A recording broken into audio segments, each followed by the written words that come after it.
An air traveler in Beijing cannot fly to Yasa without first flying to Qingdao. Whenever I read those, I just read L and C. Oh. Don't even waste my time with it. So an air Okay. traveler in Beijing cannot fly Okay. to L without first flying to C. Okay. And like I said, some of them I know Xi'an, but anyway. All right. So unfortunately, an air traveler in Beijing must fly to Xi'an, which is X, before flying to C. Any air traveler who flies from Beijing to L, therefore cannot avoid flying to X. All right. So is this an argument or a statement? A statement. It's actually an It's an argument. argument. It's an argument because if I go to the next one, I will see. But now, where's okay? Only reason I know it's an argument because it says so. Okay. But what is our conclusion then? What is this person trying to tell us, or what is all their support adding up to show us? any traveler who flies from Beijing to L you cannot avoid flying to X.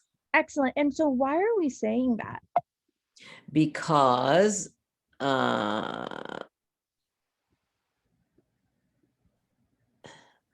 okay, because an air traveler to Beijing cannot fly to L without first, unfortunately, air travel. Well, they're saying that because you must fly to X before flying. It's like an unfortunate. Basically, they in essence they don't have a nonstop. That's what I'm thinking. Yeah. But since this is going to be a parallel question, we really have to understand exactly what's happening.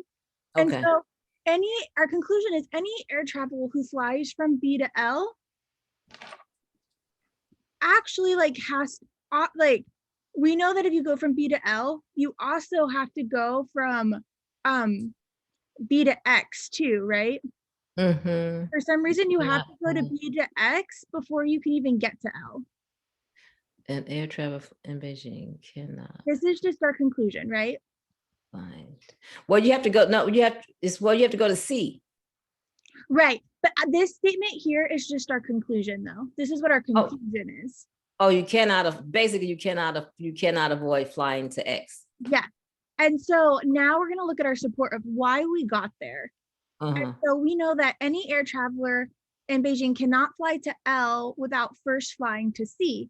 So if B is flying to L, what do they have to do first? If B goes to L,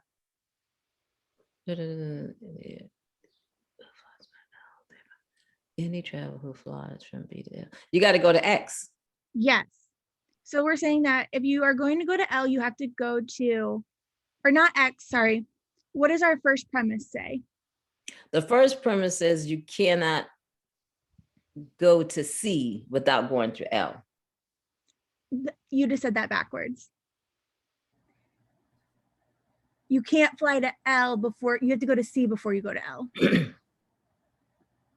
Well, in Beijing, you cannot fly to L. You have to go, right. BCL, right? BCL. That's premise one. Then what's our second premise? Unfortunately, air traveler in B you got to go to X before you get to C. Excellent. So the reason how we get to our conclusion here is our support for it, which is, so our conclusion is if you are in B, you have to go to X before you get to L.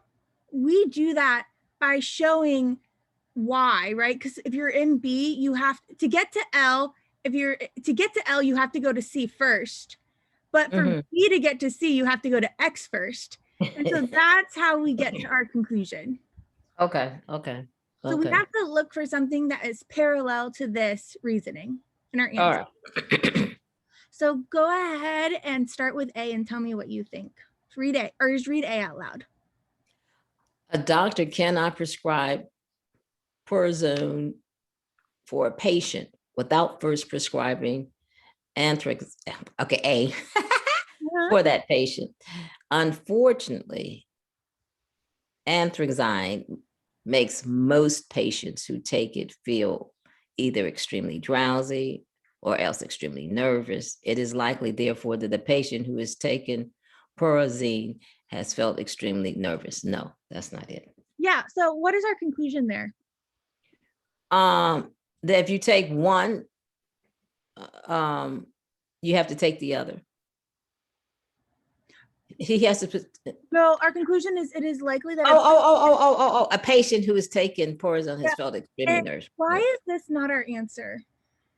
Because the other one was it's not just because you're taking and feel nervous, that doesn't take you off course. We only have 2 variables too, where in ours we have 4 variables going on.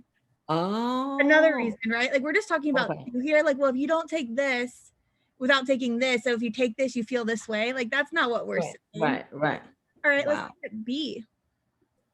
An ice sculpture artist cannot reach the yellow level of achievement, without first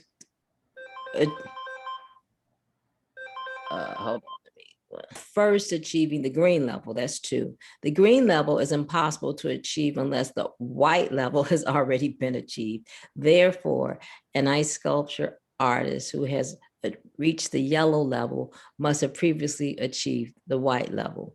And I don't think that's it either. What's our conclusion? An ice sculpture artist who has achieved the yellow level must have previously achieved the white level. Yeah, so they're saying here that if you achieve the so if you achieve the yellow level, that means that you had achieved the white level first. Mm-hmm. And you can't reach the yellow level without reaching the green level. So we know, and then the green level is impossible unless you have the white level. So essentially it's saying you have to go white, then green, then yellow. I don't like this one because it only has 3 variables. Okay. All right, so let's try C.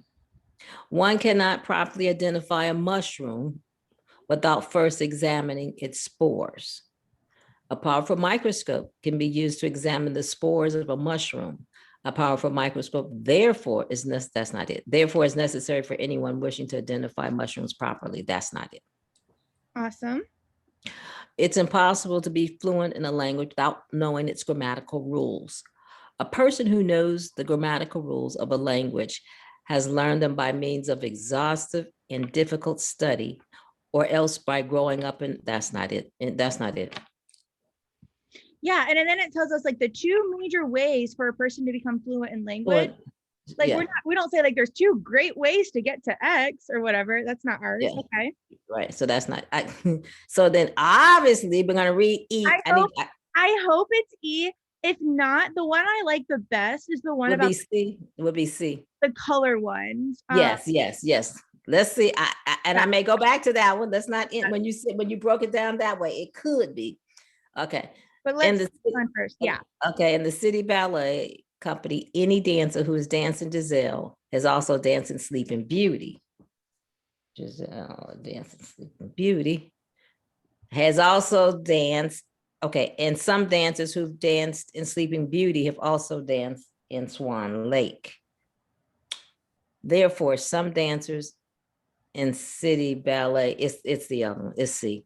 Yeah, that's going to be our best one because this is saying like, hey, in the City Ballet, you danced in B, you danced in Sleeping Beauty, and I don't like how this brings in like some, like right, and that's what I know. I didn't finish reading it, but I already said it's C. Yeah, or not C, it's B. The one with the the one with the colors, which it only has 3 variables, but it does have at least the same pattern of reasoning of like. And that's what I was looking for. Yeah, that's what I was looking for. The pattern. You have to do this one instead of this one. Excellent. Yeah. Okay.